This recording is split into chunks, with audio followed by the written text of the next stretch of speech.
Okay. So response analysis and stability analysis అంటే ఇది passed students అంటే ఆల్రెడీ పాస్ అయిపోయిన స్టూడెంట్స్, ఇది failed students. Okay, failed students ని అనాలిసిస్ చేస్తున్నాము అంటే దాన్ని మనం స్టెబిలిటీ అనాలిసిస్ అంటాం.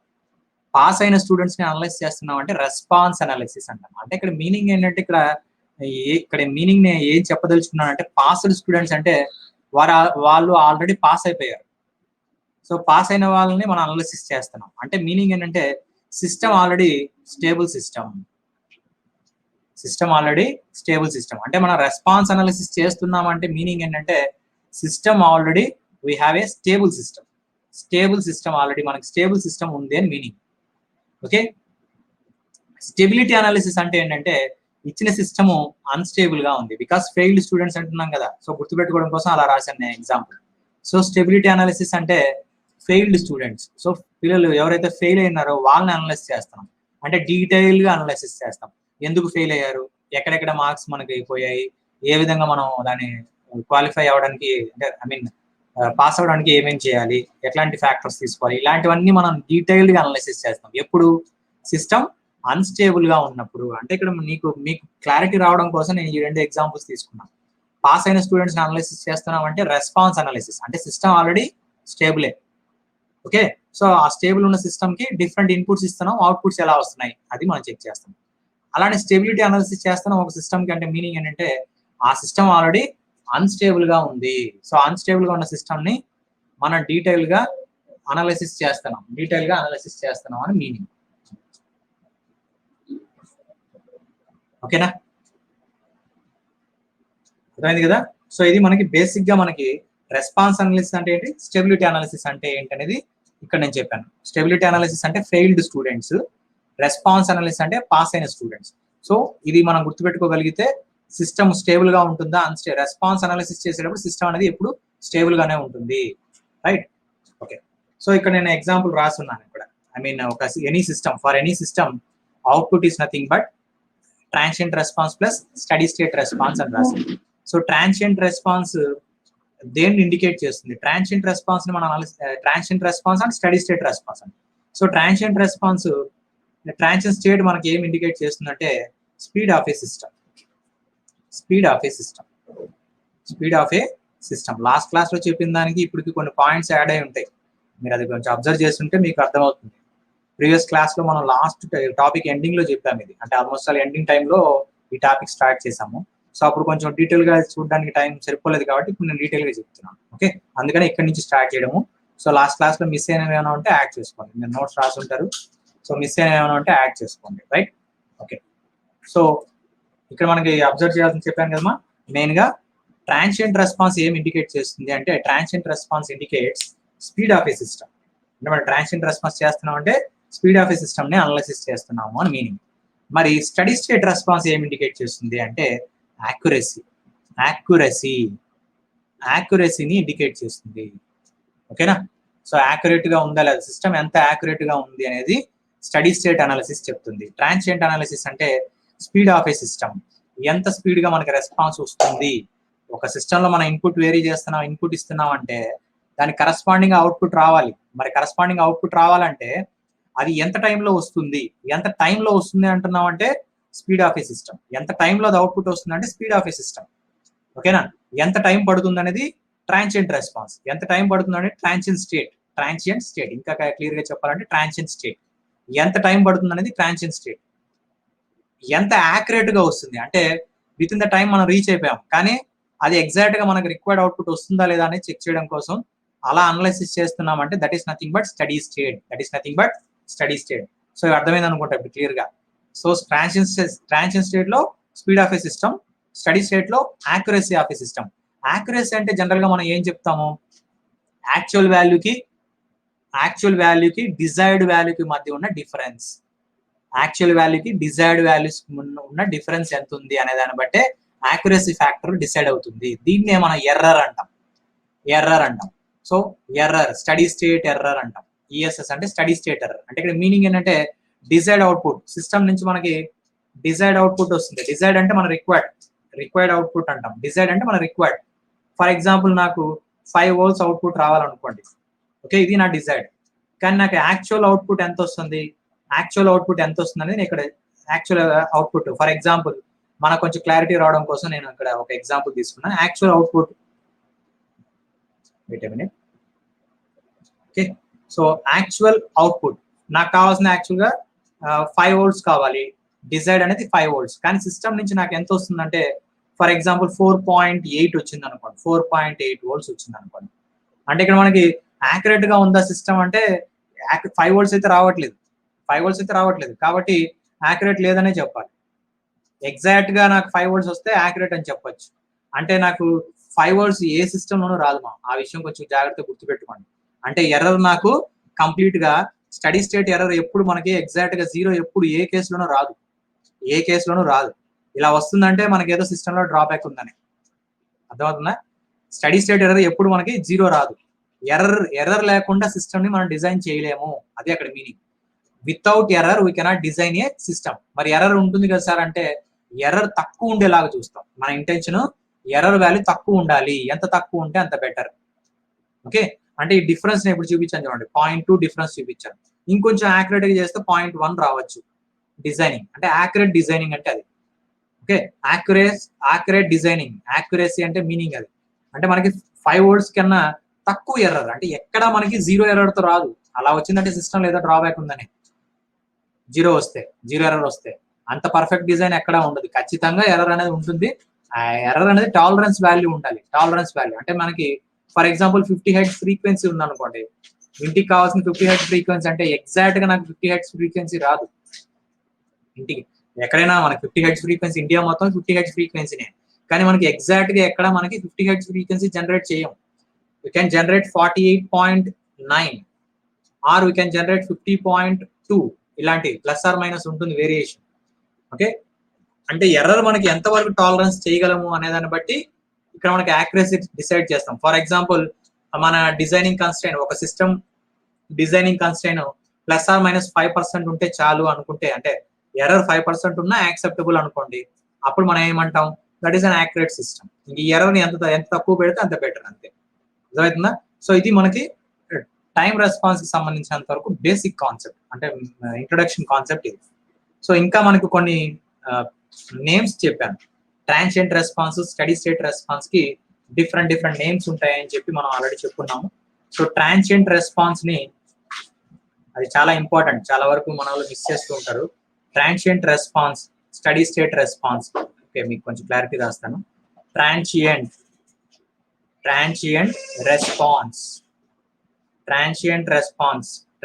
రెస్పాన్స్ కి డిఫరెంట్ నేమ్స్ వస్తాయి. Different names. ఇది ఆల్రెడీ మనం రాస్తున్నాం కూడా, ఒకసారి క్రాస్ చెక్ చేసుకోండి. మిస్ అయిన వాళ్ళు ఎవరైనా ఉంటే రాసుకుంటారని మళ్ళీ చెప్తున్నాను. సో సోర్స్ ఫ్రీ రెస్పాన్స్ అని చెప్తాం. Okay, so source free response. Next source free response. Next దాన్ని ఇంకొక పేరు ఉంది మనకి, complementary. Okay, so complementary response, complementary response. లేదంటే మనమే దాన్ని C.F అంటాం, కాంప్లిమెంటరీ ఫంక్షన్ అంటాం కదా. That is nothing but complementary response, right? Next అలానే దానికి ఇంకా పేర్లు ఉన్నాయి. నేచురల్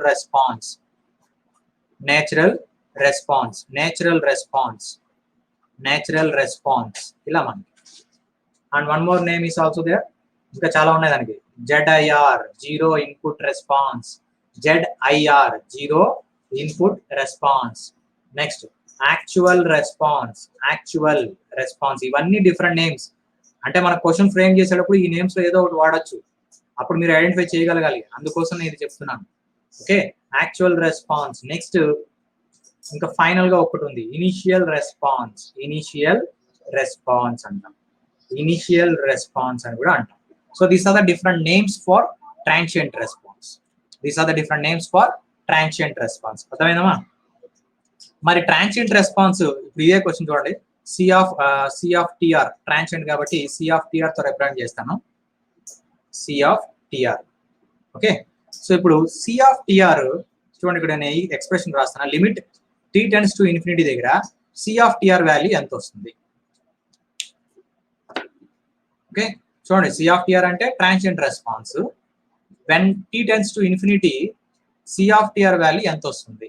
ఇది నా క్వశ్చన్. ఓకే, సో ఎంత వస్తుంది? బేసిక్ గా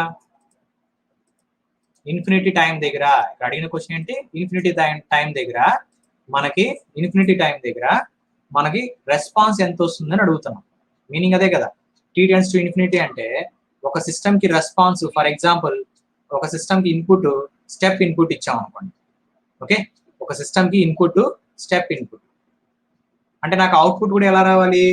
స్టెప్ అవుట్పుటే రావాలి. యాక్చువల్గా అయితే ఈ అవుట్పుట్ నాకు రీచ్ అవ్వాలి. అంటే ఇన్పుట్ ఇదే కదా, ఇన్పుట్ ఇస్తున్నాం అంటే 5 volts ఇస్తున్నా అంటే 5 volts రావాలి నాకు.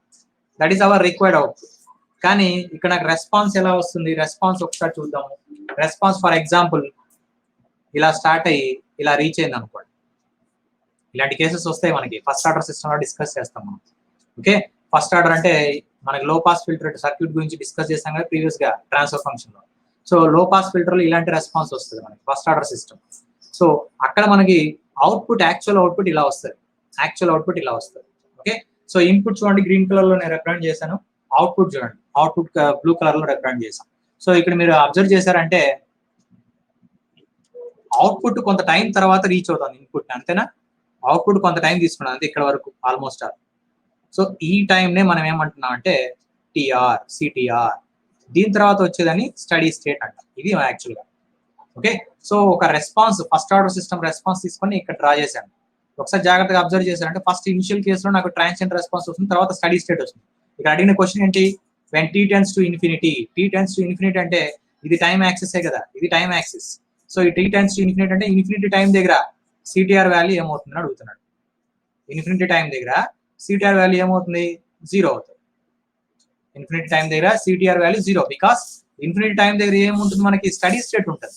ఇన్ఫినిటీ టైం దగ్గర మనకి స్టడీ స్టేట్ వస్తుంది కానీ సిటిఆర్ రాదు. సిటిఆర్ అనేది ఇనిషియల్ దగ్గర మాత్రమే వస్తుంది. కాబట్టి ఇన్ఫినిటీ టైం దగ్గర ట్రాన్సియెంట్ రెస్పాన్స్ అడిగితే ఇట్ ఈస్ 0. ఇనిషియల్ టైం దగ్గర, దట్ ఈస్ ఫైనల్ టైం దగ్గర, ఫైనల్ టైం అంటుంది. t టెన్స్ టు ఇన్ఫినిటీ అంటే final time. So for final time అంటే t టెన్స్ టు ఇన్ఫినిటీ.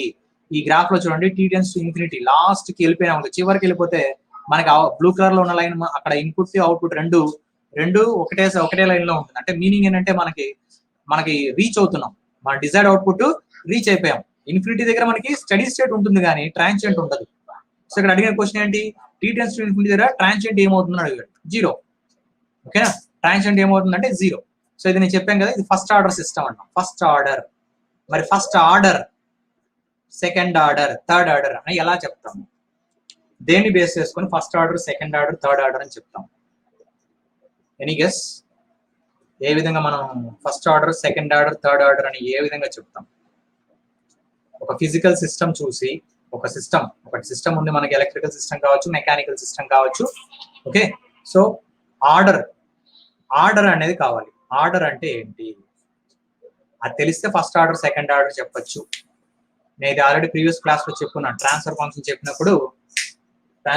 చెప్పినప్పుడు దీని గురించి నేను చెప్పుకున్నాను. ట్రాన్స్ఫర్ ఫంక్షన్ చెప్పినప్పుడు. ఓకే, సో ఇది చాలా ఇంపార్టెంట్ టాపిక్. ఇప్పుడు మనం డిస్కస్ చేస్తాము. ఆర్డర్ అంటే ఏంటి అని అడుగుతున్నాం కదా. సో ఆర్డర్ అంటే ఏంటి అనే దాంట్లోనే ఇప్పుడు నేను హెడ్డింగ్ పెట్టి రాస్తున్నాను చూడండి. సేమ్ టాపిక్ మనం కవర్ చేద్దాం ఇక్కడ. Type and order of a system. ఇది చాలా ఇంపార్టెంట్, చాలా మంది కన్ఫ్యూజ్ అవుతుంటారు. Okay, type and order of a system చాలా ఇంపార్టెంట్ టాపిక్. డైరెక్ట్ క్వశ్చన్స్ వస్తుంటాయి కాంపిటేటివ్ ఎగ్జామ్ లో. మనకి చాలా important mind. Type and order ఎలా డిసైడ్ చేయాలి? టైప్ అండ్ ఆర్డర్ ఇదేముంది సార్, చాలా ఈజీనే కదా అనుకోవచ్చు, కానీ ఇక్కడ ఒక చిన్న క్లారిటీ ఉండాలి. ఆ క్లారిటీ కోసమే ఇప్పుడు నేను డిస్కస్ చేస్తాను. ఓకే, సో ఆ క్లారిటీ కోసమే ఇక్కడికి వద్దాం. ఇప్పుడు అర్థమైంది కదా, ఇది ఫస్ట్ ఆర్డర్ సిస్టమ్ రెస్పాన్స్ అన్నాను. ఫస్ట్ ఆర్డర్ అంటే ఏంటో తెలిస్తే తర్వాత ఫస్ట్ ఆర్డర్, సెకండ్ ఆర్డర్కి వద్దాం. ఓకే, సో కాబట్టి ఈ టాపిక్ చాలా ఇంపార్టెంట్. జాగ్రత్తగా అర్థం చేసుకోండి. ఇక్కడ టైప్ అంటే జనరల్ గా మన ఆల్రెడీ ప్రీవియస్ క్లాసెస్ లో కూడా చెప్పుకున్నాము. టైప్ అంటే ఏంటంటే number of poles at origin. ఇది ఆల్రెడీ మనం డిస్కస్ చేసిందే. ఆర్డర్ అంటే ఏంటంటే highest highest power of s in characteristic equation. Highest power of s in characteristic equation. Okay, so ఇది జనరల్ గా ప్రతి ఒక్కరు టైప్ అని అడగంగానే ఇది చెప్తారు, ఆర్డర్ అనగానే ఇది చెప్తారు. ఇంకా దీనికి ఇంకొకలా కూడా చెప్పాలంటే highest power of yes in characteristic equation or denominator polynomial అని చెప్తారు. డినామినేటర్ పాలినామియల్ అంటారు. ఇది జనరల్ గా అందరూ చెప్పేదే. ఇక్కడ or in characteristic equation or denominator polynomial అంటారు. Okay, so type and order. Type is nothing but number of poles at origin. Order అనేది higher power of s in characteristic equation. Higher power of s in characteristic equation. Okay na? So highest power of s in characteristic equation, or you can say highest power of s in denominator polynomial అంటాం. ఇక్కడ మనకి క్లారిటీగా ఏ system అనేది mention చేయలేదు. So ఈ mention చేసి కూడా మనం నేర్చుకోగలిగామంటే ఎగ్జాక్ట్ గా చెప్పొచ్చు. అంటే మీకు ఇంకా సింపుల్ గా చెప్పాలంటే ఓమ్స్ లా అనగానే అందరూ ఏం చెప్తారు? V is equal to IR అంటాం, అంతేనా? ఎగ్జాక్ట్ గా చెప్పాలంటే I is equal to V by R. ఇంకా పర్ఫెక్ట్ గా చెప్పాలంటే I is proportional to V. ఇంకా యాక్యురేట్ గా రావాలి అంటే I is proportional to V at a constant temperature. Okay, so ఇది యాక్చువల్ డెఫినేషన్. ఓమ్స్ లా కావాలంటే డైరెక్ట్ గా మనం చెప్పేది ఏంటంటే V is equal to IR. కానీ V equal to IR కాదు రాయాల్సింది, I equal to V by R రాయాలి యాక్చువల్గా. ఓకే, సో యాక్యురేట్ గా డిఫైన్ చేయాలంటే I is proportional to V. అంటే మీకు ఓమ్స్ లాలో మనకి నేను చిన్న ఎగ్జాంపుల్ చెప్తాను. ఇది ఫర్ ఎగ్జాంపుల్ ఒక పైప్ ఉంది అనుకోండి. ఓకే, ఈ పైప్ లో మనకి వాటర్ ఫ్లో ఉంది. ఓకే, వాటర్ ఫ్లో ఉంది. ఇలా మనకి హారిజాంటల్ గా పెట్టేసాం అనుకోండి, వాటర్ ఫ్లో అనేది ఉండదు. అది అందరికి తెలిసిన విషయమే. మరి వాటర్ ఫ్లో ఉండాలంటే ఏ అనే బి అనే దానికి మధ్య డిఫరెన్స్ ఉండాలి, అప్పుడే కదా వాటర్ ఫ్లో ఉంటుంది. లేదనుకోండి స్టాటిక్ గా ఉంటది. ఇలానే హారిజాంటల్ లో పెట్టేసాం అనుకోండి, వాటర్ అనేది స్టాటిక్ గా ఉంటుంది, కదలదు. లెఫ్ట్ నుంచి రైట్ కో, రైట్ నుంచి లెఫ్ట్ కో మూవ్ అవ్వాలంటే కదలదు. అర్థమైంది కదా? సో దాన్ని ఇప్పుడు మనం ఏం చేయాలి? వాటర్ ఫ్లో అవ్వాలంటే ఏం చేయాలి? మనం పొటెన్షియల్ క్రియేట్ చేయాలి. అంటే పొటెన్షియల్ క్రియేట్ చేస్తే గానీ వాటర్ ఫ్లో కాదు. సో కాబట్టి నేను పొటెన్షియల్ క్రియేట్ చేయడానికి ట్రై చేస్తాను. ఆ పైప్ ని ఇలా స్లాంట్ గా పెడుతున్నా. ఇది బి అనే పాయింట్, ఏ అనే పాయింట్. ఓకేనా? సో ఇక్కడ నేను పైప్ ఆల్రెడీ డ్రా చేస్తాను. ఈ పైప్ లో వాటర్ ఫ్లో అనేది నాకు జరగాలి. సో అలా జరగాలంటే పైప్ ని ఇలా స్లాంట్ గా పెట్టాను. అంటే ఇక్కడ విత్ రెస్పెక్ట్ టు గ్రౌండ్ తీసుకుంటే there is a potential difference of H1. Here there is a potential difference of H2. ఓకేనా? సో మరి ఇక్కడ తీసుకున్నాను అనుకోండి, with respect to ground check చేశారంటే H రెండిటికి ఒకటే హైట్ లో ఉంది కాబట్టి వాటర్ ఫ్లో జరగట్లేదు. కానీ ఇక్కడ ఏమవుతుంది? వాటర్ ఫ్లో ఉంటుంది కంపల్సరీగా. There is a flow of water because there is a potential difference. ఎక్కడి నుంచి ఫ్లో అవుతుంది? ఏ నుంచి బికి ఫ్లో అవుతుంది. అంతేనా? సో ఇదే ఎగ్జాంపుల్ ని ఓమ్స్ లాగా వాడచ్చు. ఏంటి ఓమ్స్ లా అంటే ఇక్కడ ఫ్లో ఆఫ్ వాటర్ ఫ్లోని ఏమంటాం అంటే కరెంట్ ఫ్లో అంటాం. ఇక్కడ ఫ్లో అనేది వాటర్ కదా.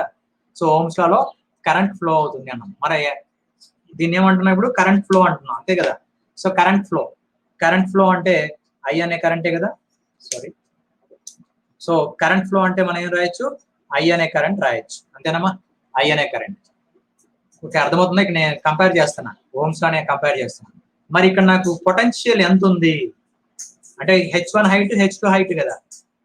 మనకి హైట్ డిఫరెన్స్ ఉంటుంది కదా. H1 H2 కి హైట్ డిఫరెన్స్ ఉంది. H is equal to H1 minus H2 అంటున్నాం, అంతేనా?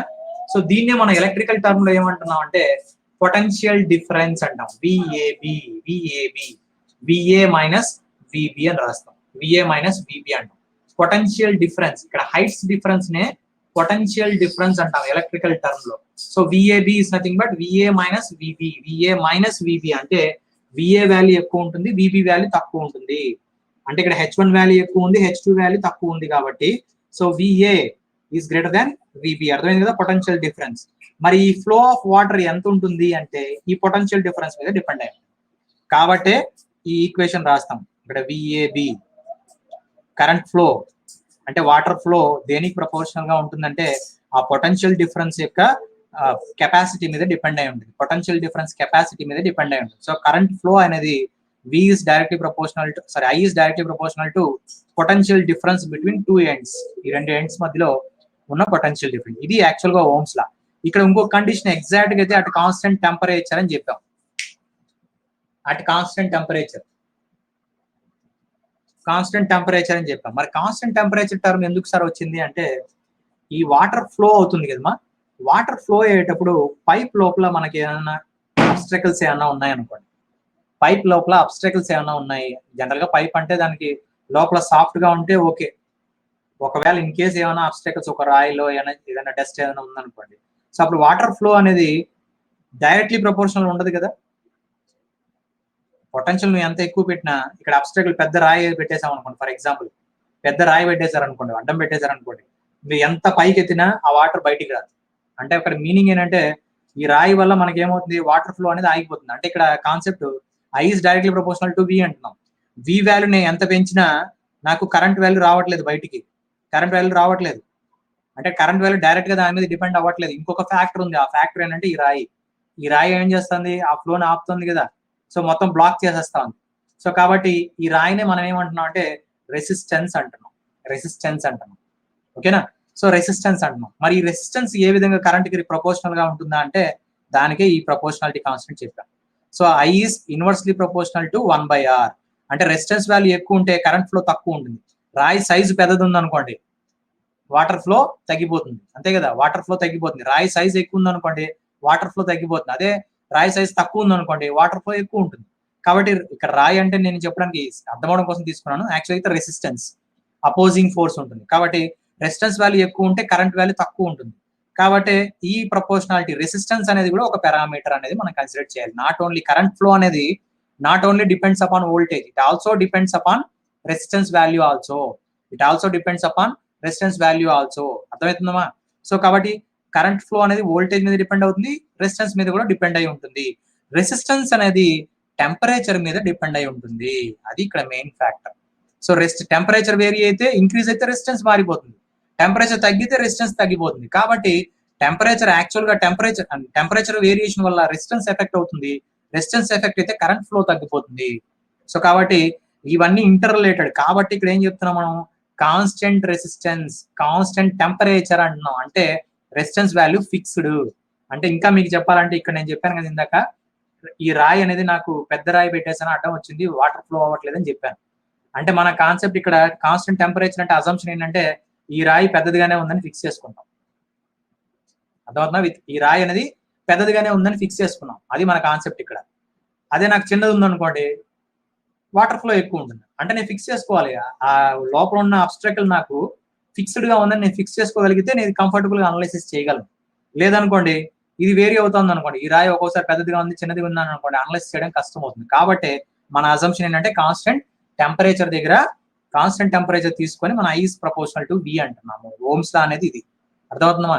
ఇది ఓమ్స్ లాలో మనకి చాలా ఉన్నాయి. ఇంకా ఓమ్స్ లా ఇది కాదు, యాక్చువల్ గా బేసిక్ అయితే J is proportional to ρ into E. ఇది యాక్చువల్ గా పాయింట్ ఫామ్ అంటాం.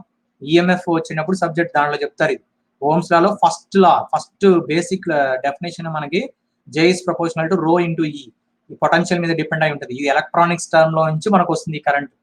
సో ఇది ఎలక్ట్రానిక్స్ నుంచి స్టార్ట్ అవుతుంది, ఎలక్ట్రాన్స్ ఫ్లో వల్లే కదా కరెంట్ వస్తుంది. కాబట్టి ఫస్ట్ మనకు ఓమ్స్ లో వచ్చేది ఇక్కడ నుంచి వస్తుంది, పాయింట్ ఫామ్ అంటాం. ఓమ్స్ లోని పాయింట్ ఫామ్ అంటాం. ఇది సర్క్యూట్ ఫామ్, ఇప్పుడు మనం రాసింది circuit form. Okay, circuit form అంటాం. ఎలక్ట్రికల్ లో మనం వాడేది యాక్చువల్గా అయితే point form. Ohm's law electronics లో వస్తుంది, EMF లో చెప్తారు, అది ఎలక్ట్రానిక్స్ లో ఎక్కువగా వాడతాం. ఇది కూడా ఓమ్స్ లోనే పాయింట్ ఫామ్ అంటాం. సో కాబట్టి ఓమ్స్ అనేది ఎలక్ట్రానిక్స్ బేస్ చేసుకొని వస్తుంది, కాబట్టి అక్కడి నుంచి స్టార్ట్ అవుతుంది బేసిక్ కాన్సెప్ట్. అక్కడ కూడా మనకు అజంప్షన్ ఏంటంటే టెంపరేచర్ మీదే ఉంటుంది. సో ఇవన్నీ ఓమ్స్ లాకి సంబంధించిన రిలేటెడ్ టాపిక్స్.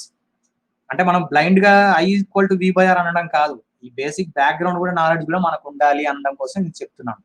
బికాస్ ఒక కాన్సెప్ట్ మనం నేర్చుకునేటప్పుడు కాంపిటేటివ్ ఎగ్జామ్కి వెళ్ళాలంటే ఈ బ్యాక్గ్రౌండ్ నాలెడ్జ్ అంతా ఉండాలి. కాంపిటేటివ్ ఎగ్జామ్ మనం రాయాలన్నప్పుడు ఓమ్స్ లా అంటే జస్ట్ ఈ రెండు చెప్తే సరిపోదు, దీంతో పాటు ఈ నాలెడ్జ్ అంతా, బ్యాక్గ్రౌండ్ నాలెడ్జ్ అంతా ఉంటే మనం ఎగ్జాక్ట్ గా ఎక్కడ ఎటువంటి క్వశ్చన్ అడిగినా మనం ఎగ్జాక్ట్ గా ఆన్సర్ చేయొచ్చు. సో మనం నేర్చుకునేటప్పుడు ఖచ్చితంగా దాని బ్యాక్గ్రౌండ్ లో ఉన్న, సరౌండింగ్స్ లో ఉన్న కాన్సెప్ట్స్ మొత్తం బేసిక్ కాన్సెప్ట్స్, మరి డెప్త్ గా వెళ్ళి రీసెర్చ్ చేయొద్దండి. ఎందుకు ఈ I = V/R ప్రపోర్షనల్ ఇలా కాదు, అక్కడ వచ్చిన కంక్లూజన్స్ నేర్చిపెట్టుకోండి. దానికి సంబంధించిన ఇంకా ఏమైనా కండిషన్స్ ఉన్నాయా అనేది చూడండి చాలు. అంటే ఒక స్టేట్మెంట్ ఉంది, ఆ స్టేట్మెంట్ తెలుసు మనకి, దాని కండిషన్స్ కావాలి, లిమిటేషన్స్ కావాలి. ఆ రెండు మనం తెలుసుకోగలిగామంటే మనకి బేసిక్ కాన్సెప్ట్ గ్రిప్ వచ్చినట్టే.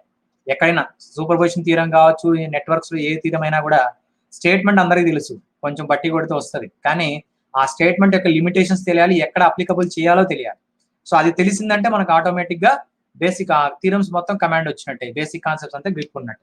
సో ఇవన్నీ ఎందుకు వచ్చాయంటే యాడ్ నుంచి యాడికి వెళ్ళిపోయినట్టున్నాం కదా, homes law. Okay, type and order, అక్కడి నుంచి యాక్చువల్గా హోమ్స్ లాగా వెళ్ళిపోయాను. ఐ థింక్ మీకు కంఫర్టబుల్ గానే ఉందని అనుకుంటున్నాను. రైట్, సో మన కాన్సెప్ట్ ఏంటంటే టైప్ అండ్ ఆర్డర్, ఇది బేసిక్ కాన్సెప్ట్. అక్కడి నుంచి డివేట్ అయిపోయి హోమ్స్ లాగా వెళ్ళిపోయాం. Okay, so number of poles at origin అంటున్నాం. Number of poles at origin అంటే ఇక్కడ sentence incomplete. Highest power of yes in characteristic equation అంటున్నాం కదా, ఇన్ క్యారెక్టరిస్టిక్ ఈక్వేషన్ అంటున్నాం. సో క్యారెక్టరిస్టిక్ ఈక్వేషన్ అంటే ఏంటి, జనరల్ గా డినామినేటర్ పాలినామియల్ ఈక్వల్ టు 0 చేయాలి అంటే జనరల్ గా బేసిక్ గా మనకి g of s by 1 plus g of s h of s అంటాం. ఓకే, ఇదేంటిది, క్లోజ్ లూప్ ట్రాన్స్ఫర్ ఫంక్షన్, ఇది అందరికి తెలిసిందేమా. సో ఇందులో మన క్యారెక్టరిస్టిక్ ఈక్వేషన్ కావాలంటే ఏం రాస్తాం, 1 plus gh is equal to 0, అంటే ఇక్కడ ఉన్న డినామినేటర్ ని ఈక్వల్ టు 0 చేస్తున్నాము, అంతే కదా. So this nothing but characteristic equation. Okay, so అంటే ఇప్పుడు ఆర్డర్ దేనికి సంబంధించింది, close loop transfer function. Order property, order is a property of close loop transfer function. Order is a property of close loop transfer function. Order is a property of close loop transfer function. So 1 plus g of s h of s, అర్థమవుతుందమ్మా. So the characteristic equation is nothing but 1 plus g of s h of s. అంటే ఇప్పుడు నాకు open loop అంటే నేను ఇంతకుముందు class లో కూడా చెప్పుకున్నా, మీకు ఫస్ట్ లో బేసిక్ కాన్సెప్ట్ చెప్పినప్పుడే చెప్పుకున్నాను. ఇది క్లోజ్ లూప్. ఓపెన్ లూప్ అంటే gh ఇస్ ఈక్వల్ టు 0 వస్తుంది. అంటే మనకి మొత్తం బ్లాక్ డయాగ్రామ్ ఇలా ఉంటుంది, ఈ బ్లాక్ డయాగ్రామ్ లో ఫీడ్బ్యాక్ కూడా ఉంటుంది. ఇది యాక్చువల్గా క్లోజ్ లూప్, అంతే కదా. సో దీంట్లో నేను ప్రీవియస్ క్లాస్ లో చెప్పుకున్నా మీకు, ఓపెన్ లూప్ అంటే ఏం చేస్తామంటే ఇక్కడ కట్ చేస్తామని చెప్పాను. ఇక్కడ కట్ చేస్తే ఓపెన్ అయిపోతుంది, అంటే ఆల్రెడీ డిజైన్డ్ క్లోజ్ లూప్, మనకి ఎగ్జిస్టెడ్ ఉండేది క్లోజ్ లూప్స్, దాన్ని మనం కట్ చేయడం వల్ల ఓపెన్ లూప్ వస్తుంది. మరి ఇలా ఓపెన్ లూప్ వచ్చినప్పుడు మనకి డయాగ్రామ్ ఏ విధంగా ఉంటుందంటే it has only 2 blocks. A blocks ఉంటాయి, జీ అండ్ హెచ్, బికాస్ ఈ లింక్ ఉండదు. సో ఆ లింక్ ఉండదు కాబట్టి డైరెక్ట్ గా నేను జీ అండ్ హెచ్ డ్రా చేసుకోవచ్చు కదా, జీ అండ్ హెచ్ డ్రా చేసుకోవచ్చు కదమ్మా. So these input R and C, so C R and C. So చూడండి, ఇది క్లోజ్ లూప్, ఇది క్లోజ్ లూప్, కానీ ఇక్కడ వచ్చింది ఏంటి, open loop transfer function, open loop transfer function. So కాబట్టి దీనికి సి బై ఆర్ ఏమవుతుంది, open loop transfer function OLTF, open loop transfer function C by R is equal to GH, అంతేనా. So GH అని రాయొచ్చు, GH. ఓకే, సో ఇది మనకి open loop అంటే, ఇది క్లోజ్ లూప్ అంటే ఏంటి. మనకి ఎక్కువగా కాంపిటేటివ్ ఎగ్జామ్ లో వచ్చేది ఓపెన్ లూప్ అంటే ఇదేమా, హెచ్ వాల్యూ ఒకవేళ 1 అయితే యూనిటీ ఫీడ్బ్యాక్ G ఒకటే మిగులుతుంది, ఓకేనా. కానీ ఇక్కడ మనకి బేసిక్ గా అయితే ఓపెన్ లూప్ అంటే ఇలాంటివి మనం ఎక్కువ వాడతాం కాబట్టి ఓపెన్ లూప్ అనగానే మనం ఇది గుర్తుపెట్టుకోవాలి, ఓపెన్ లూప్ అనగానే ఇది గుర్తుండాలి, GH అనేది గుర్తుండాలి. ఇది క్లోజ్ లూప్, ఇక్కడ రాసాం కదా, ఇది close loop. Open loop transfer function GH, close loop transfer function ఇది. ఓకే, క్లారిటీ ఉంది కదా. ఈ రెండు ఓపెన్ లూప్ అనగానే ఆల్రెడీ ఎగ్జిస్టెడ్ మనకి క్లోజ్ లూపే ఉంటుంది, ఎక్కడైనా కూడా మనకి ప్రాక్టికల్ గా క్లోజ్ లూప్ సిస్టమే డిజైన్ చేసి ఉంటారు మాక్సిమం. ఒకవేళ దీన్ని ఓపెన్ చేయాలి అంటే మనం అనాలిసిస్ చేసేటప్పుడు కంట్రోల్ సిస్టమ్ సబ్జెక్ట్ మొత్తంలో ఓపెన్ లూప్ అనగానే మనం ఆలోచించాల్సింది ఏంటంటే విత్ సెన్సార్. హెచ్ అనేది సెన్సార్ కదా, సెన్సార్ ఆర్ ఫీడ్బ్యాక్ ఎలిమెంట్ అంటాము, sensor or feedback element. Okay, so with సెన్సారే ఉంటుంది ఓపెన్ లూప్, హెచ్ అనేది సెన్సార్. ఓపెన్ లూప్ అనగానే విత్ సెన్సార్ ఉంటుంది, విత్ సెన్సార్ ఉంటేనే దీనికి ఒక సెన్స్ ఉంటుంది. విత్ సెన్సార్ ఉంటేనే ఓపెన్ లూప్ ట్రాన్స్ఫర్ ఫంక్షన్ అనేది సెన్స్ అనేది ఉంటుంది. సెన్స్ అంటే దానికి మీనింగ్, కంప్లీట్నెస్ అనేది ఖచ్చితంగా విత్ సెన్సార్ తోనే వస్తుంది. వితౌట్ సెన్సార్ కన్సిడర్ చేయకండి, మాక్సిమం మనకు రావు, వితౌట్ సెన్సార్స్ రావు. ఒకవేళ వితౌట్ సెన్సార్ వచ్చిందంటే హెచ్ వాల్యూ 1 ఉంటుంది, యూనిటీ ఫీడ్బ్యాక్ ఉందనుకోండి హెచ్ వాల్యూ 1, అర్థమవుతుందా, హెచ్ వాల్యూ 1. సో కాబట్టి హెచ్ వాల్యూ 1 ఉందంటే మనకి ఇక్కడ GH రాదు, G వస్తుంది, హెచ్ వాల్యూ 1 కాబట్టి. సో కాబట్టి ఓపెన్ లూప్ అనగానే విత్ సెన్స్ ఉండాలి, విత్ సెన్స్ అంటే విత్ సెన్సార్ ఉండాలి. ఓకే, విత్ సెన్సార్ ఉండాలి. ఈ రెండు మనకు క్లారిటీ వచ్చిందంటే ఇప్పుడు మనకు నెంబర్ ఆఫ్ పోల్స్కి వెళ్తాం. ఓకే, సో ఇక్కడ number of poles at origin అనేది it is related to OLTF, it is the property related to OLTF. ఈ మొత్తం ఏంటంటే it is the property related to OLTF. ఇది కొంచెం జాగ్రత్తగా గుర్తుపెట్టుకోవాల్సిన విషయం. ఓకే, సో ఈ రెండే మనకి డిఫరెన్స్, మేజర్ డిఫరెన్స్ ఇదే. ఆర్డర్ అంటే it is related to close loop transfer function, type అంటే it is related to open loop transfer function. ఓకేనా, number of poles at origin కదా సార్ అంటే కరెక్టే. ఇప్పుడు ఇది ట్రాన్స్ఫర్ ఫంక్షన్ కదా, ఇది కూడా G of yes H of S కదా. G of yes H of yes ని ఎలా రాయొచ్చు మనం, K into yes plus P one గా రాయొచ్చు కదా, ఎస్ ప్లస్ పి1 ఎస్ ప్లస్ పి2 ఇలా మనకి ఎస్ పవర్ ఎన్ ఇంటూ ఇలా రాసుకోవచ్చు మనకి ట్రాన్స్ఫర్ ఫంక్షన్. అంటే ఇక్కడ క్లమ్సీగా ఉంది, నేను రబ్ చేసి ఇక్కడ రాస్తాను. ఓకే, అర్థమవుతుంది కదా. సో టైప్ అండ్ ఆర్డర్ అనేది ఏ విధంగా మనం క్లాసిఫై చేయాలనేది నేను ఇక్కడ చెప్పాను. So type is related to open loop, type is related to open loop, order is related to close loop, order is related to close loop. Type అనేది open loop ఉండాలి, order అనేది క్లోజ్ లూప్ ఉండాలి, right. మరి G of yes H of yes ని ఎలా రాయొచ్చు sir అంటే దీన్ని కూడా పాలినామియలే కాబట్టి ఎస్ ప్లస్ పి1 గా రాయొచ్చు ఇంటూ ఎస్ ప్లస్ పి2 గా రాయొచ్చు by so on and S power N లేదంటే ఎస్ పవర్ ఆర్ అని రాసుకోండి, S power R by S plus Z one ఇలా మనం రాసుకుంటా వెళ్ళొచ్చు, ఇబ్బంది ఏం లేదు. అంటే ఇక్కడ మనకి ఓపెన్ లూప్ ట్రాన్స్ఫర్ ఫంక్షన్ రాశాను, ఇక్కడ ఓపెన్ లూప్ ట్రాన్స్ఫర్ ఫంక్షన్ రాశాను. It is also a combination of polynomials, s domain లోనే వస్తుంది. సో ఇక్కడ మనకి టైప్ అనేది ఎలా డిసైడ్ చేస్తామంటే number of poles at origin, అంటే ఎస్ పవర్ ఆర్ ఉంది కదా, ఎస్ పవర్ ఆర్. సో ఇక్కడ number of poles at origin అంటే ఈ ఆర్ రిప్రజెంట్ చేస్తుంది. మరి ఆర్ దేనికి సంబంధించింది, ఓఎల్టీఎఫ్ కి. సో కన్ఫ్యూజన్ లేకుండా ఒకటే వర్డ్ లో చెప్పాలంటే టైప్ అంటే ఓపెన్ లూప్ తీసుకోండి, ఆర్డర్ అంటే క్లోజ్ లూప్ తీసుకోండి. అలా తీసుకున్నారంటే మీకు ఎగ్జాక్ట్ గా వాల్యూస్ వస్తాయి. ఓకే, కన్ఫ్యూజ్ అవ్వకుండా జాగ్రత్తగా గుర్తుపెట్టుకోవాల్సిన మెయిన్ కాన్సెప్ట్ ఇదే. ఓకేనా, సో దీని మీద ఒక ప్రాబ్లం చూసేసి ఈ రోజు క్లాస్ వైండ్ అప్ చేస్తాం. నెక్స్ట్ క్లాస్ లో రిమైనింగ్ టాపిక్ డిస్కస్ చేద్దాం, బికాస్ ఈ టాపిక్ చాలా ఇంపార్టెంట్. దీని మీద ఒక ప్రాబ్లం చూద్దాము, చూసిన తర్వాత నెక్స్ట్ క్లాస్ లో రిమైనింగ్ మనకి ఇంకా ఇనిషియల్ వాల్యూ థీరం ఉంది, ఫైనల్ వాల్యూ థీరమ్స్ వస్తాయి. అలానే స్టడీ స్టేట్ అనాలిసిస్ ఎలా చేయాలి అనేది కూడా చూద్దాం, అంటే ఎర్రర్ ఎలా కనుక్కోవాలనేది కూడా చూద్దాము. దీని మీద ఈ కాన్సెప్ట్ మీద ఒక ప్రాబ్లం మీకు అర్థం అవడం కోసం ఒక ప్రాబ్లం తీసుకుంటాను. సో అది ఒకసారి చెక్ చేసుకున్న తర్వాత then will move further. Okay, అర్థమైంది కదమ్మా. టైప్ అనగానే ఓపెన్ లూప్ సిస్టమ్ ఉండాలి, టైప్ అంటే ఓపెన్ లూప్ సిస్టమ్, ఆర్డర్ అంటే క్లోజ్ లూప్ సిస్టమ్. ఓకే, వాడి ఏ సిస్టమ్ ఇస్తున్నాడు అనేది మనకు అనవసరం, మనకి ఏది కావాలో దానికి రిలేటెడ్ గా ట్రాన్స్ఫర్ ఫంక్షన్ మార్చుకోవాలి. మనకి టైప్ అడిగాడు అనుకోండి, ఓపెన్ లూప్ సిస్టమ్ ఉండాలి మన దగ్గర, ఓపెన్ లూప్ ట్రాన్స్ఫర్ ఫంక్షన్ ఉండాలి. టైప్ అడిగితే ఓపెన్ లూప్ ట్రాన్స్ఫర్ ఫంక్షన్ ఉండాలి. ఒకవేళ వాడు క్లోజ్ లూప్ ఇచ్చి టైప్ అడిగాడు అనుకోండి, ఒకవేళ క్లోజ్ లూప్ ఇచ్చి టైప్ అడిగాడు అనుకోండి, అప్పుడు ఏం చేయాలి, ఈ క్లోజ్ లూప్ ని ఓపెన్ లూప్ గా మార్చుకొని టైప్ కనుక్కోవాలి. ఇది నేను ఎలా మార్చాలని లాస్ట్ క్లాస్ లో చెప్పాను, న్యూమరేటర్ డినామినేటర్ కాన్సెప్ట్.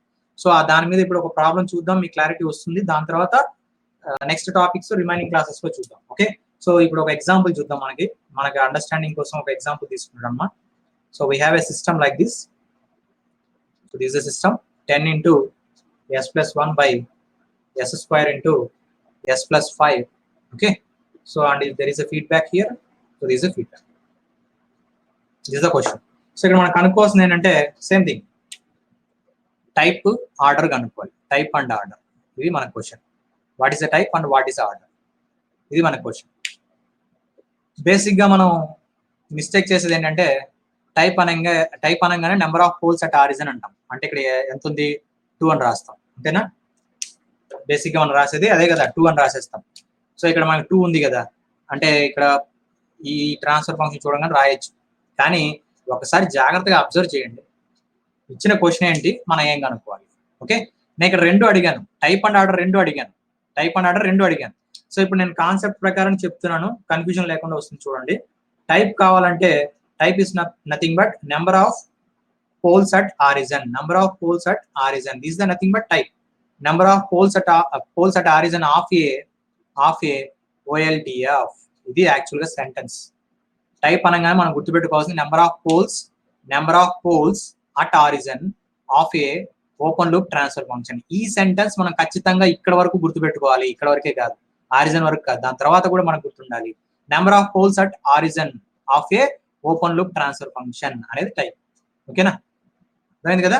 అలానే ఆర్డర్ అంటే ఏం చెప్పాలి, హైయెస్ట్ పవర్ ఆఫ్ ఎస్ అని రాయాలి. హైయెస్ట్, ఇది కొంచెం రాసుకోండి, ఫస్ట్ టైం కాబట్టి నేను చెప్తున్నా.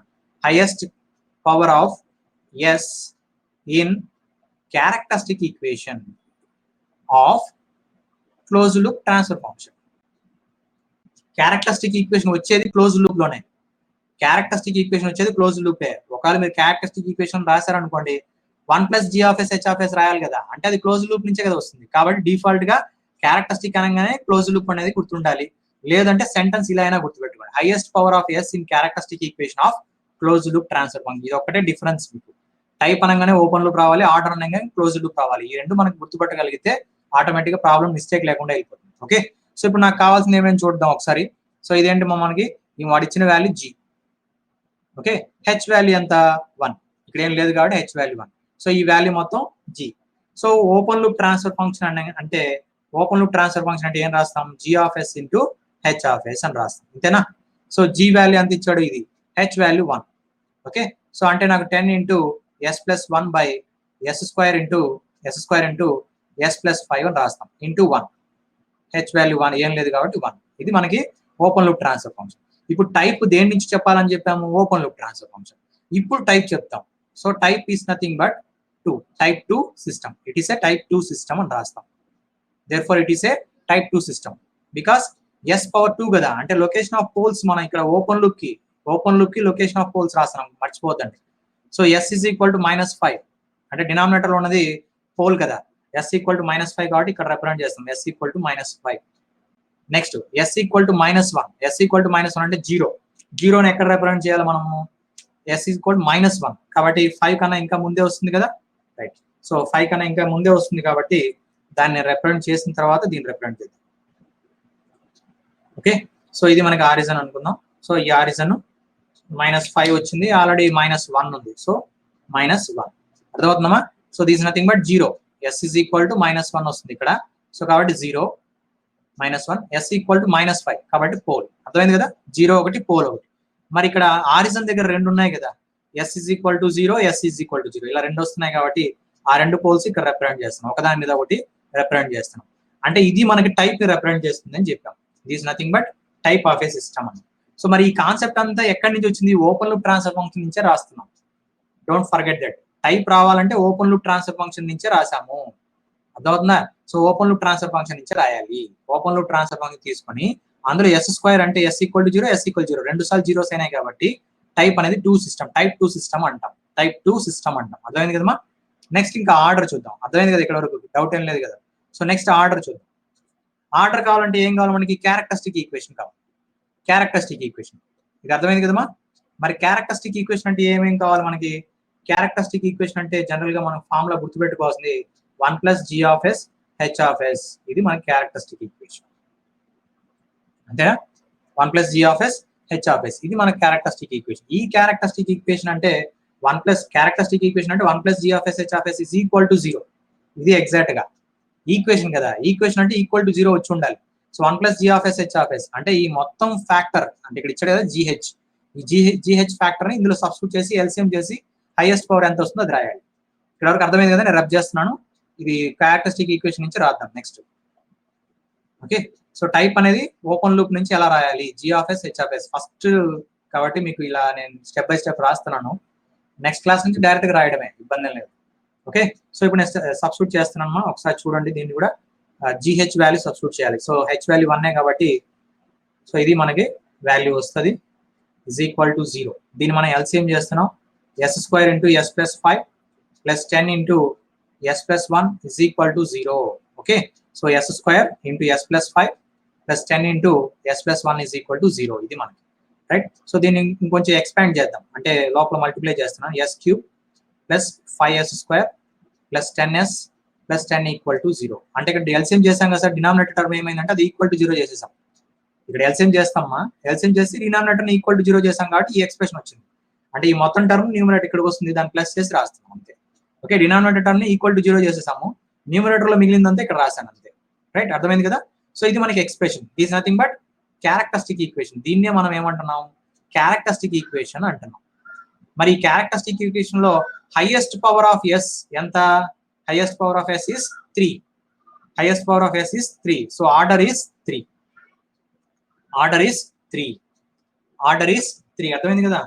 సో ఆర్డర్ ఎలా కనుక్కున్నాం, క్యారెక్టరిస్టిక్ ఈక్వేషన్ హైయెస్ట్ పవర్ ఏది ఉందో దాన్ని మనం ఆర్డర్ గా తీసుకున్నాం. ఎస్ పవర్ 3 కాబట్టి ఆర్డర్ ఈస్ 3. సో ఈ సిస్టమ్ ఎలాంటి సిస్టమ్ అంటే ఇప్పుడు మనకి order 3 type 2, order 3 and type 2 system, order 3 and type 2 system. Type చేసేటప్పుడు ఓఎల్టీఎఫ్ రావాలి. ఈ సెంటెన్సెస్ మీరు మైండ్ లో గుర్తుపెట్టుకోవాలి ఖచ్చితంగా, చాలా ఇంపార్టెంట్ ఇది. దీని మీద చాలా ప్రాబ్లమ్స్ వస్తాయి. మీరు కావాలంటే ప్రీవియస్ పేపర్స్ లో రెఫర్ చేసుకొని చూడండి ఒకసారి. డైరెక్ట్ గా టైప్ అండ్ ఆర్డర్ మీద క్వశ్చన్లు వస్తున్నాయి. ట్రాన్స్ఫర్ ఫంక్షన్ ఏదో ఒకటి ఇస్తాడు, బ్లాక్ డయాగ్రామ్ ఇవ్వడమో, లేదంటే ట్రాన్స్ఫర్ ఫంక్షన్ ఎక్స్ప్రెషన్ ఇవ్వడమో, లేదంటే ఎస్ఎఫ్జి ఇచ్చి దాని నుంచి ట్రాన్స్ఫర్ ఫంక్షన్ కనుక్కొని అందులో నుంచి టైప్ అండ్ ఆర్డర్ అడగడమో ఇలాంటివి ఉంటాయి. కాబట్టి క్వశ్చన్ మనకి ట్రాన్స్ఫర్ ఫంక్షన్ ఏ రూపంలో అయినా రావచ్చు, కానీ మన కాన్సెప్ట్ ఇది. టైప్ కావాలంటే ఓఎల్టీఎఫ్ కావాలి, ఆర్డర్ కావాలంటే సిఎల్టీఎఫ్ కావాలి. కాబట్టి ఈ రెండు కాన్సెప్ట్స్ మీరు మిస్ అవ్వకుండా జాగ్రత్తగా గుర్తుపెట్టుకోండి. మరి ఇక్కడ ఆర్డర్ 3 అని రాసాం, ఓకే. అంటే నాకు ట్రాన్స్ఫర్ ఫంక్షన్ ఉంటే ఆర్డర్ చెప్పారు సార్, మరి నాకు ఫిజికల్ గా ఒక సిస్టమ్ కనబడతా ఉంటే దాన్ని చూసి నేను ఎట్లా ఆర్డర్ చెప్పగలను? First order, second order, third order system అని ఎలా మనం డిఫైన్ చేయగలము అనేది చూద్దాం. అంటే అది ఒక చిన్నదేలేండి, మరి ఎక్కువ టైం పట్టదు. జస్ట్ ఆర్డర్ అని చెప్పాను కాబట్టి అది కంప్లీట్ చేసేస్తే ఈ రోజు క్లాస్ ఫుల్ ప్లెజ్డ్ గా కంప్లీట్ అయ్యింది. సో ఫర్ ఎగ్జాంపుల్ మనకి ఎలక్ట్రికల్ సిస్టమ్స్ ఎక్కువగా మనం అనాలిసిస్ చేస్తాం కాబట్టి ఎలక్ట్రికల్ సిస్టమ్ తీసుకున్నాను, R and L. Okay, or you can say R and C. ఇది ఇంకొక సిస్టమ్ 1, సిస్టమ్ 2. ఓకేనా, 2 సిస్టమ్స్ ఉన్నాయి. లేదు ఇంకొక సిస్టమ్ కూడా తీసుకుంటాను, ఇంకొంచెం క్లారిటీగా మన కాన్సెప్ట్కి వెళ్దాము. ఓకే, సో ఇలా ఒక సిస్టమ్ 3. ఓకేనా, బేసిక్ గా మనకి ఎలక్ట్రికల్ సర్క్యూట్స్ అనాలిసిస్ చేస్తాం కాబట్టి ఇప్పుడు. సో దీంట్లో మనకి 3 సిస్టమ్స్ ఉన్నాయి, సిస్టమ్ 1, సిస్టమ్ 2, సిస్టమ్ 3. ఓకే, ఇది ఫస్ట్ ఆర్డర్ సిస్టమ్, ఇది ఫస్ట్ ఆర్డర్ సిస్టమ్, ఇది సెకండ్ ఆర్డర్ సిస్టమ్ అంటాం. ఇది ఫస్ట్ ఆర్డర్, ఇది సెకండ్ ఆర్డర్. ఎలా చెప్పేశాం? ఈ సిస్టంలో number of energy storage elements ఎన్ని ఉన్నాయి అనే దాన్ని బట్టి ఆర్డర్ డిసైడ్ అవుతుంది. Number of energy storage elements number of energy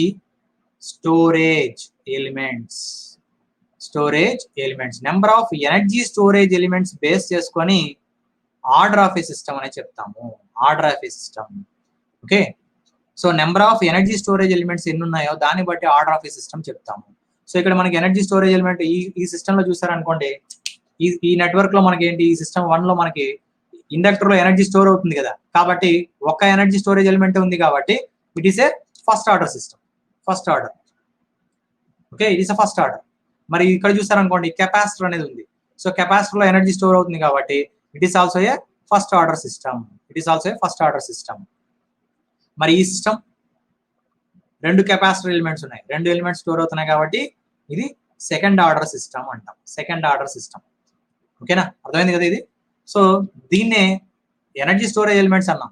దీన్నే మనం ఇంటిగ్రేటర్స్, డిఫరెన్షియేటర్స్ రూపంలో చెప్తారు. డిఫరెన్షియేటర్స్ అంటే ఏంటి సార్ అంటే, మనం లాస్ట్ క్లాస్ లో చెప్పాం, రెసిస్టెన్స్ కి లాప్లాస్ అప్లై చేస్తే రెసిస్టెన్సే ఉంటుంది. అంటే లాప్లాస్ ట్రాన్స్ఫర్మేషన్ అప్లై చేస్తే రెసిస్టెన్స్ గానే ఉంటుంది. మరి ఇండక్టర్ ఏమవుతుందని చెప్పాం, ఎల్ ఇంటూ ఎస్ గా కన్వర్ట్ అవుతుంది. మరి కెపాసిటర్ ఏమవుతుంది, 1/CS అవుతుంది. అంతేనా? ఇది మనకు బాగా తెలుసు, లాప్లాస్ అప్లై చేస్తే ఈ విధంగా అవుతుంది అని చెప్పాం. ఇక్కడ ఇంకొకటి చెప్తున్నాం, లాప్లాస్ ఇంటిగ్రేటర్ కి అప్లై చేస్తే ఏమవుతుంది, అలానే డిఫరెన్షియేటర్ కి అప్లై చేస్తే ఏమవుతుంది. లాప్లాస్ ఇంటిగ్రేటర్ కి అప్లై చేస్తే ఏమవుతుంది, అవుట్పుట్ ఏమొస్తుంది మనకి, ఇంటిగ్రేట్ చేస్తున్నాం కాబట్టి 1/S టర్మ్ తో వస్తుంది. అలానే డిఫరెన్షియేటర్ కి మనం లాప్లాస్ అప్లై చేస్తాం అనుకోండి, లాప్లాస్ అప్లై చేస్తే ఎస్ డొమైన్ లో వస్తుంది. ఇది ఆల్రెడీ మనం చూసాం. అంటే ఎట్లా సార్ ఇది ఎలా చెప్పగలిగాం సార్ అంటే, లాస్ట్ క్లాస్ లో మనం problems differential equation transfer functions చేసేటప్పుడు ఫర్ ఎగ్జాంపుల్ dx/dt అన్నాం అనుకోండి, దీనికి లాప్లాస్ అప్లై చేస్తే ఏమంటాము, s into X of S అంటాం. X of S. So d/dt of X of T కి లాప్లాస్ ట్రాన్స్ఫర్మేషన్ అప్లై చేస్తే మనకి ఎలా కన్వర్ట్ అయింది, s into X of yes. అంటే డిఫరెన్షియేషన్ ఉంటే s వస్తుంది. అదే మనకి integration of X of T ఉందనుకోండి, దీనికి నేను లాప్లాస్ ట్రాన్స్ఫర్మేషన్ అప్లై చేశాను అనుకోండి, అప్పుడు నాకు ఫార్ములా ఏమవుతుంది, 1/S into X of yes వస్తుంది. అర్థమవుతుందా? సో కాబట్టి ఇంటిగ్రేటర్ ఉంటే 1/S టర్మ్ వస్తుంది, డిఫరెన్షియేటర్ ఉంటే ఎస్ టర్మ్ వస్తుంది. అంతేనా? అర్థమవుతుంది కదా? రైట్.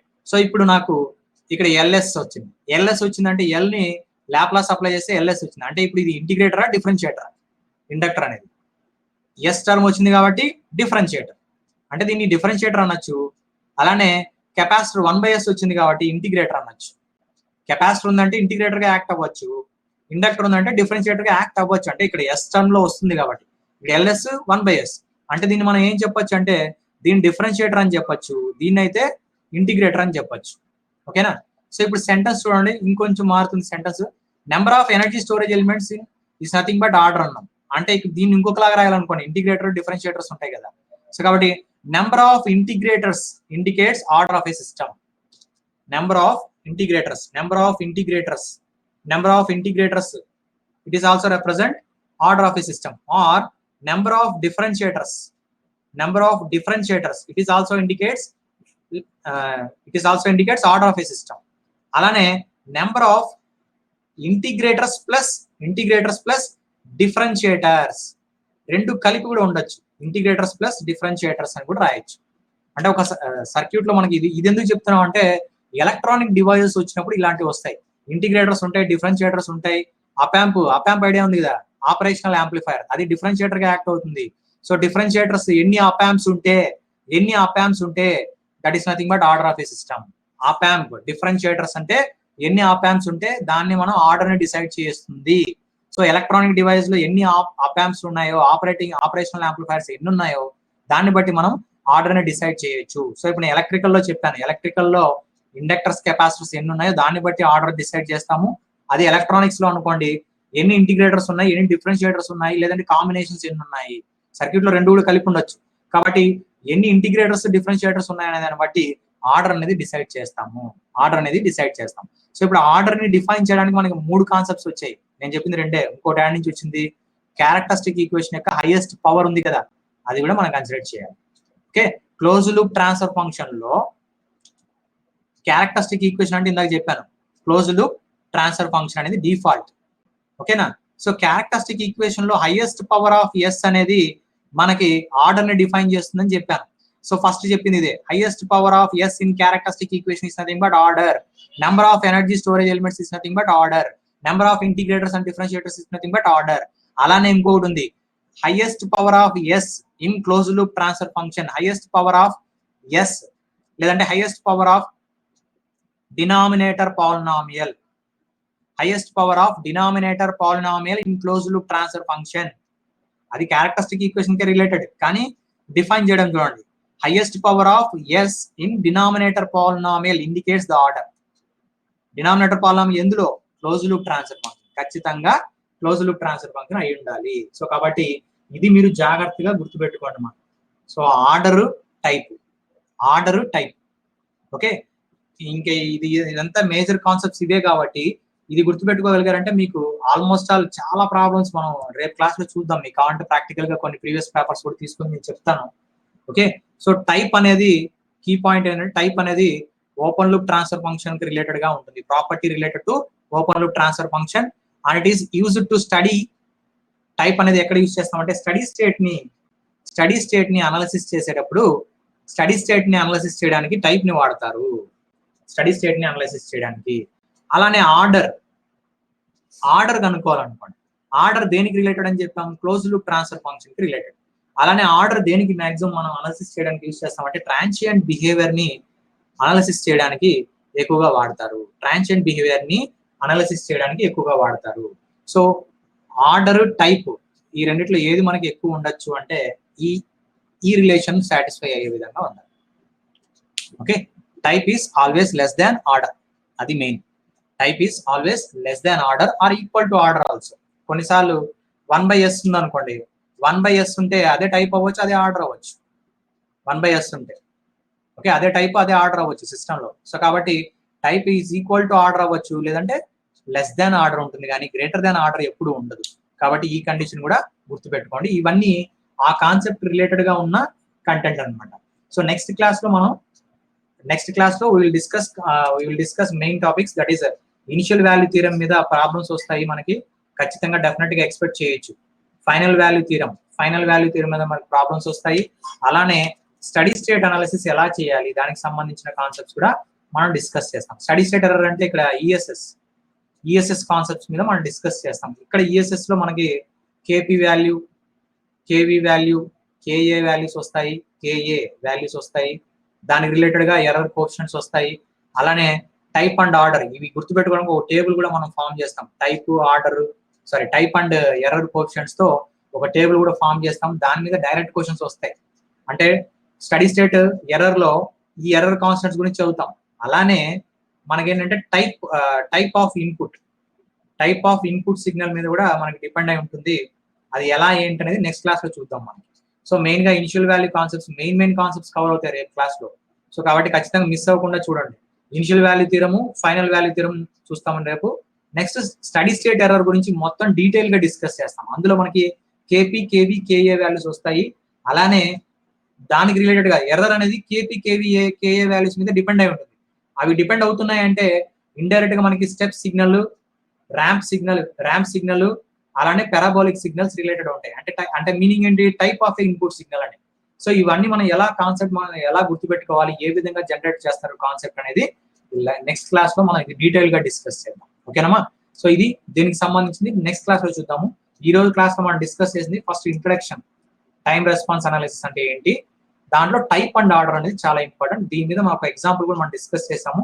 ప్రీవియస్ పేపర్స్ క్వశ్చన్స్ కూడా తీసుకొని ఒకసారి మన క్లాస్ లో డిస్కస్ చేద్దాం టైప్ అండ్ ఆర్డర్ మీద. ఓకే, దాని తర్వాత ఈ టాపిక్స్ కవర్ చేద్దాం. ఓకేనా? సో రేపు క్లాసు మాక్సిమం మనకి కంట్రోల్ సిస్టమే ఉంటుంది. అనలాగ్ సార్ ఇంకా రెడీ చేసుకున్న తర్వాత సార్ని పిలుద్దాం, ఇబ్బంది ఏం లేదు. బికాస్ సార్ చెప్పాను కదమ్మా సిచ్యువేషన్ అది. సో ఈ రోజు క్లాస్ ఒక్కటి ఎక్స్క్యూజ్ చేసుకోండి ప్లీజ్, బికాస్ మిస్అండర్స్టాండ్ చేసుకోవద్దండి. ఖచ్చితంగా మీకు విజిబిలిటీ బాగా ఉండేలాగానే నేను ప్లాన్ చేసి ఇస్తాను. మీకు ఎక్కడ ఇబ్బంది రాకుండా ఖచ్చితంగా బ్లర్నెస్ ఏంటంటే ఇక్కడ నెట్వర్క్ ఇష్యూస్ ఉంటాయి కొన్ని, అవన్నీ కొంచెం సర్దుకొని మేము కరెక్ట్ గానే మీకు ప్రజెంట్ చేస్తాము ఇబ్బంది లేకుండా. మీకు ఎటువంటి సమస్య రాకుండా నీట్ గా క్లియర్ గా ఎక్స్ప్లెయిన్ చేయించే బాధ్యత నాది. ఓకే, సో ఒకవేళ మీకు వీడియో ఏమైనా ప్రాబ్లం వచ్చింది అనుకోండి, మళ్ళీ కూడా మీకు రికార్డ్ చేసి నేను సెండ్ చేస్తాను. ఓకే, అంటే మన క్లాస్ లో రాలేదు, బట్ ఒకవేళ మిగతా క్లాసెస్ లో ఏమైనా మనకు ప్రాబ్లం వచ్చింది అంటే మీకు ఆ సెషన్ నేను నీట్ గా రికార్డ్ చేయించి మన టెలిగ్రామ్ గ్రూప్ లో నేను పోస్ట్ చేపిస్తాను. ఇబ్బంది ఏం లేదు, మీకు ఎక్కడ ఏ కాన్సెప్ట్ మిస్ అవ్వకుండా మేము కవర్ చేస్తాం. ఓకే, సో కొంచెం టెక్నికల్ ఇష్యూస్ నెట్వర్క్ వల్ల ఈరోజు కొంచెం క్లాస్ ఇదైంది కాబట్టి అది ఒక్కటి కొంచెం ఎక్స్క్యూజ్ చేసుకోండి. మిగతా అంతా మనం నెక్స్ట్ జరగబోయే క్లాసెస్ అన్ని ఎటువంటి ఇబ్బంది రాకుండా పర్ఫెక్ట్ గా ప్లాన్ చేద్దాం.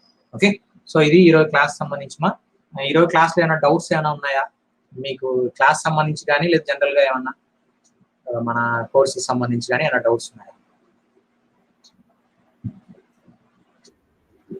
చెప్పు గోపిచంద్.